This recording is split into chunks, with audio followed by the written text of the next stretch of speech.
हमने जो आपके लिए नवग्रहों की जो सीरीज चला रखी है, उस सीरीज को आगे बढ़ाते हुए आज मैं आपके सामने चंद्रदेव के बारे में कुछ कहना चाहता हूँ। तो दोस्तों, चंद्रदेव जो है उनको समझने के लिए आपको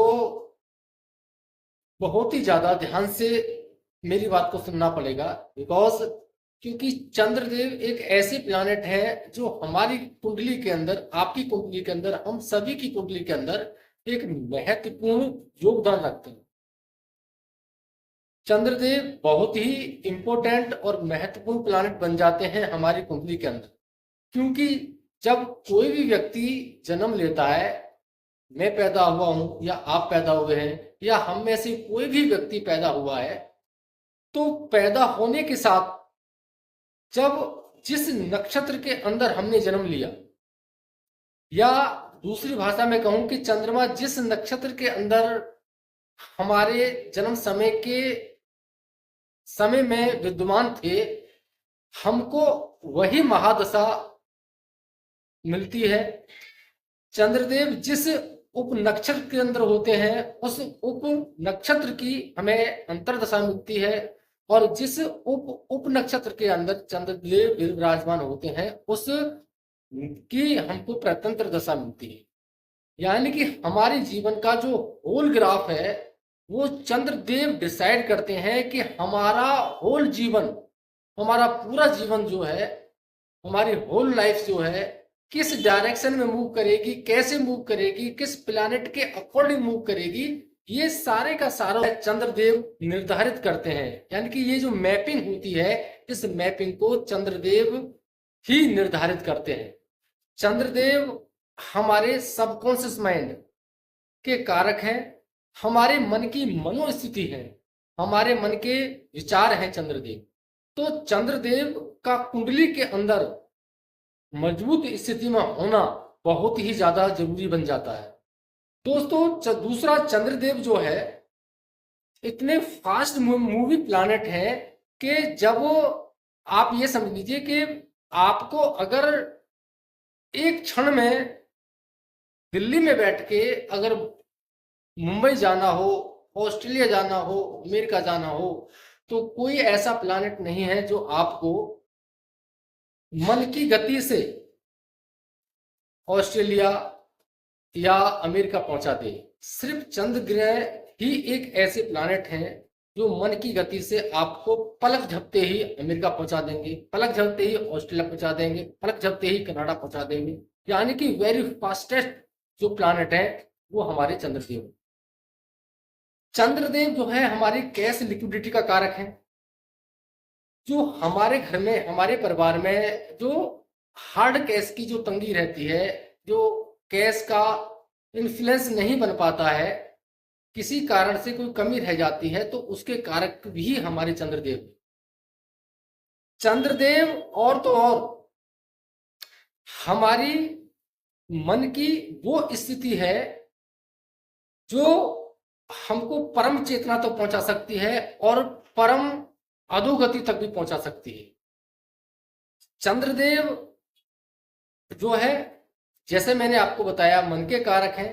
तो हमारे सबसे पहले कोई भी चीज मैनिफेस्ट होने से पहले, कोई भी विचार हमारी जिंदगी में मैनिफेस्ट होने से पहले, सबसे पहले हमारे मन, मस्तिष्क और दिमाग में आता है।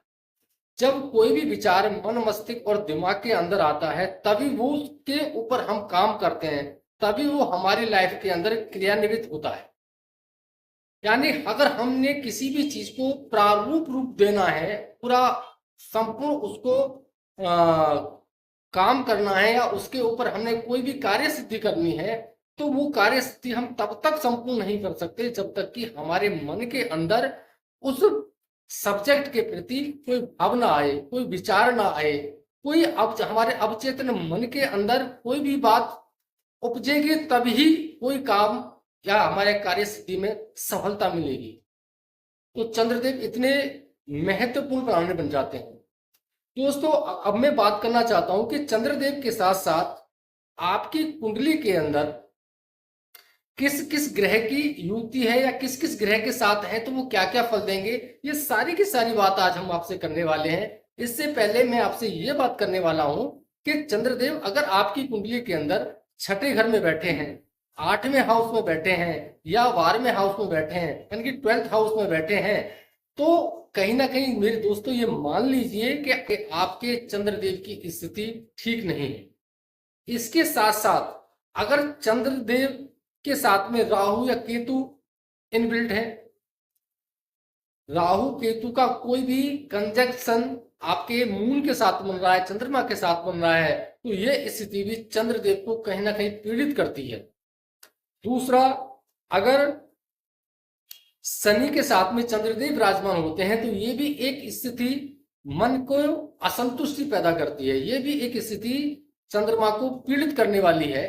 तो और दूसरी तरफ अगर आपका चंद्रदेव, अगर आपकी कुंडली के चंद्रदेव शुक्र के साथ में विराजमान होते हैं तो हमारे परिवार में, हमारी फैमिली में, बिकॉज मैं यहाँ पे एक चीज आपको बता देना चाहता हूँ कि चंद्रदेव माता के भी कारक हैं और शुक्रदेव हमारी पत्नी के कारक हैं।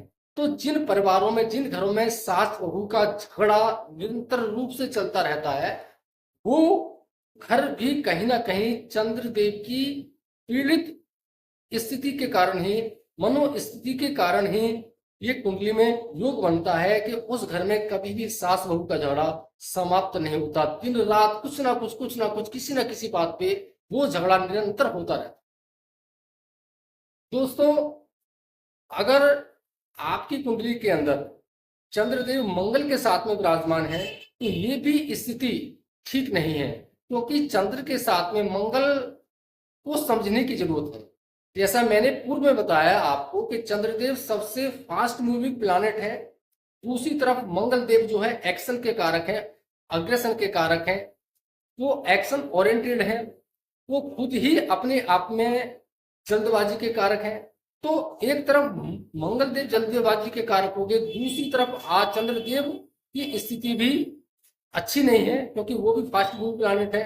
तो दोनों जल्दबाजी के प्लैनेट जब आपस में युक्ति बना करके आपकी कुंडली के अंदर किसी भी भाव में विराजमान होंगे तो उस भाव से जुड़ा आपको डिसीजन मेकिंग में सदैव कंफ्यूजन होता रहेगा। आप उस भाव से जुड़े हुए डिसीजन सदैव जल्दबाजी में लेंगे और उस जल्दबाजी के कारण कहीं ना कहीं आपको अपनी लाइफ में परेशानियों का सामना करना पड़ेगा। दोस्तों, दूसरी तरफ अगर चंद्रदेव गुरुदेव बृहस्पति के साथ में आपकी कुंडली के अंदर विराजमान है तो एक स्तर तक तो ये स्थिति बेहतर है, सबसे उत्तम जो है, क्योंकि इसको हम गज केसरी योग बोलते हैं कुंडली के अंदर। लेकिन मैंने रिक्शे चलाने वालों की कुंडली के अंदर भी गज केसरी योग देखा है, लेकिन ये गज केसरी योग जो नाम से ही इतना पावरफुल लग रहा है कि गज केसरी, वो उतना अच्छा फल हमारी कुंडली में क्यों नहीं दे पा रहा है। इसका एक कारण ये भी हो सकता है कि आपके जो चंद्रदेव हैं आपके कुंडली के अच्छे भावों में ना बैठे हों।